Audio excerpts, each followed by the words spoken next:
welcome to this Thursday edition of Liquid Lunch on Newsmax TV. I'm John Tobacco, coming to you today, as always, Monday to Friday, noon to 1 Eastern, from New York, from the Question Tequila Studios.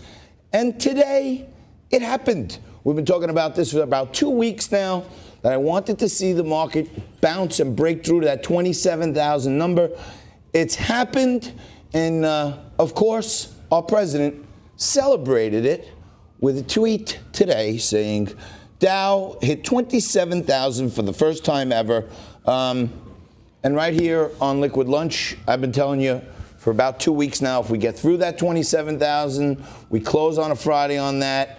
Any good news rockets this thing. 28, 29 are in range. And with Jerome Powell continuing to speak in front of Congress down in Washington today. There was some good news yesterday, but a rate cut at the end of July should put this thing on a rocket shot. So stay aware and stay nimble. And, of course, Bitcoin still trading in that 12 and change range.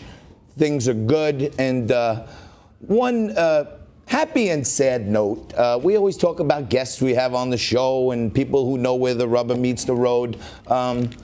One great friend of mine, a mentor, someone who's a Wall Street legend, Tony Venditti, announced his retirement from Bank of Montreal and Global Equity Finance. The guy's an international man of mystery. He's mentored me and so many others. And in a day and age when there's nothing but dirtbags out there, this guy is known around the world as an honorable gentleman. And that's something to be lauded. BMO's going to miss him. And I'm talking about international cool. Like, if you took, like, James Bond and Austin Powers and the Dos Equis guy, you put them all together, they're not as cool as this guy. And down to earth, would help anyone if he thought they would actually take his advice. And many have. And he will be sorely missed, but stay tuned. And Tony, thanks for everything. Well, and nice. Thank you, Frank, for joining me as always. And you know, Frank Morano is the managing editor of Liquid Lunch. That's and right. Frank, we have an amazing show in store for us today. And this thing's going to go nuts. That we do, and we do this show, as many viewers know, from the heart of New York City. And yesterday, just 24 hours ago, this city was abuzz with 1 million strong gathered to watch and celebrate the U.S. women's soccer team with their parade, getting the keys to the city. 1 million people showed up. And that is one of the subjects of today's Frankly Speaking.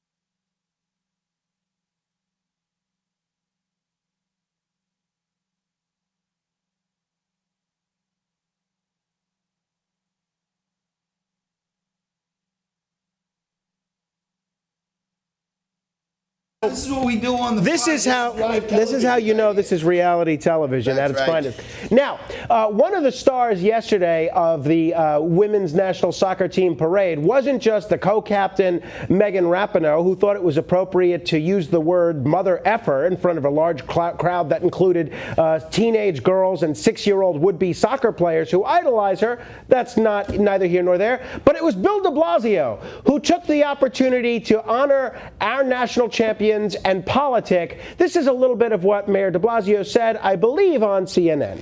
If I were President of the United States, I would insist that Congress pass an amendment to the Amateur Sports Act requiring equal pay for men and women in all of our national sports teams. And if they didn't do it, I'd use an executive order to have the Treasury Department enforce on the U.S. Soccer Federation. Let's put that aside, that the guy took an event that's supposed to be honoring a national team, that's supposed to be a quasi-governmental event, and he turned it into a blatant commercial for his own presidential campaign. But look, I get that that's politics. If Donald Trump had done that with the July 4th parade, I have a feeling you know how CNN would be reacting. But let's look at what he emphasized there. Equal pay for equal work. Men should be paid the same as women. Now, you can make a compelling argument why that's the case. Now, John and I, we love women, and we want them paid equally for the work that we're doing. Oh, without a doubt. Now, but you know who's not paying women equally? Bill de de Blasio. Now, viewers around the country might be forgiven if you didn't know this, but 4 out of the 5 top paid positions in his administration belong to, are they women? Men! But it gets worse. In the Bill de Blasio administration, women get paid 83 cents on the dollar for what men get paid. 20% discount. But it gets even worse. If you look at the mayor's 2 newest hires, the school's chancellor, our racial arsonist in chief, Richard Carranza, and the new head of NYCHA, who's going to be overseeing public housing in spite of the fact that he has not yet set foot in a New York City public housing project, they make over $400,000 a year, substantially more than their female predecessors. So, if this team wants to rail about equal pay for equal work, if they want to lambaste Donald Trump, why did none of these players say to Bill de Blasio when he handed them the key to the city, gee, Mr. Mayor, wouldn't it be nice if you paid the women in your administration fairly? And think about, on the national stage, Bill de Blasio is under 1%. He's unmeasurable in whole numbers for his popularity. In New York, he's widely hated. And then just last week, he didn't take time out from the campaign trail to be in New York for the death of a 9/11 first responder and his funeral. But he sure knows how to get right downtown for a ticker tape parade and start spouting off all his presidential stump speech. And Frank always breaks it down behind the scenes, gets you the facts. And women are getting paid just about 20% less than men under Bill de Blasio. So when he's talking on national television how he's going to do this executive order, not so fast, man. You're the mayor now and you're doing nothing. Let's talk about good things. So, if you were watching, you saw that de Blasio there on his head on Bigfoot. That's because he's seen in New York these days just about as much as Bigfoot is seen. It's like these spotty sightings. Was that him? We're not sure if it was him. Was it him? Right. Oh, exactly. Was it actually him yesterday? It was him. I've said it's a little unfair to Bigfoot because Bigfoot is seen far more regularly in places like Oregon or California than Bill de Blasio is here in New York City. Got it. So we're talking about, I want to talk about Fed rates today with Burnett. John Burnett's on here. I know it's the politics panel, but Johnny's got some keen insights, and David Eisenbach's going to be here. He's our presidential historian. And guess what? The left-wing loony media will never tell you this, but Donald Trump just made history. The market's at its highest ever in history. Well, so let me ask you about this, John. First time ever. So we all saw the stock market run up that took place in the Clinton administration. We saw the stock market slow run up that took place during the Obama administration, especially towards his second administration. How much credit, in your view, does the president, whoever the president is, get for the stock market?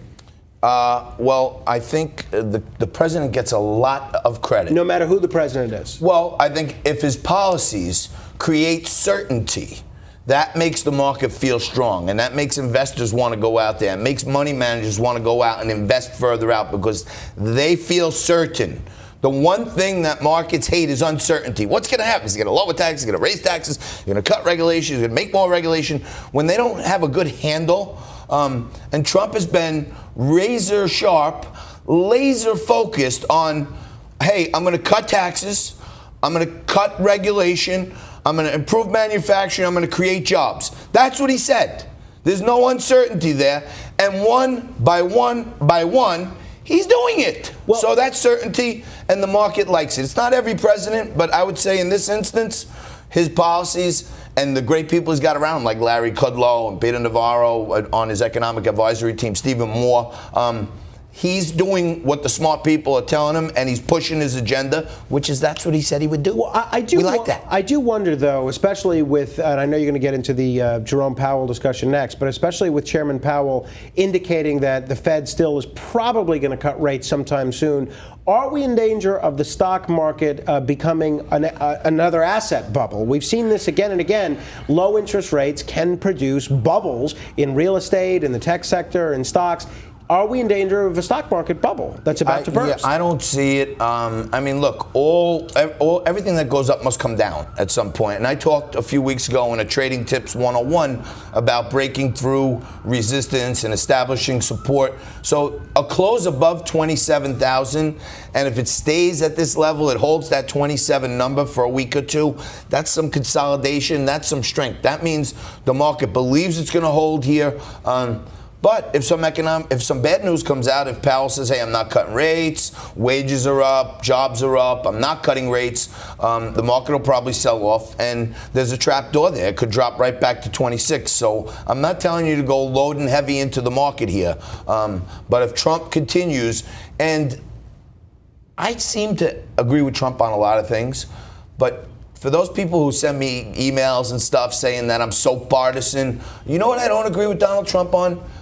As a capitalist, as a free market capitalist, I don't want the president leaning on the Federal Reserve chairman.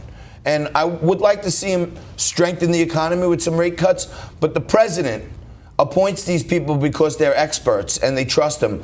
And political pressure should not come on the Fed chairman. He should do what's best for the economy. He's got a team of people around him, so lay off the Fed chairman. He's going to do the right thing. Well, and, the president should appoint people that share his view of fiscal policy or monetary policy or even non-economic policies. So the president picked Jay Powell. If the president wasn't comfortable with how Jay Powell was going to handle interest rates, he should have picked somebody that was more reflective of his views. But lastly, John, before we break for the politics panel, you should have picked somebody other than Jeff Sessions to be his attorney general. Look, I think Jeff Sessions did a lot of good things as Attorney General, but if the president, you're fired.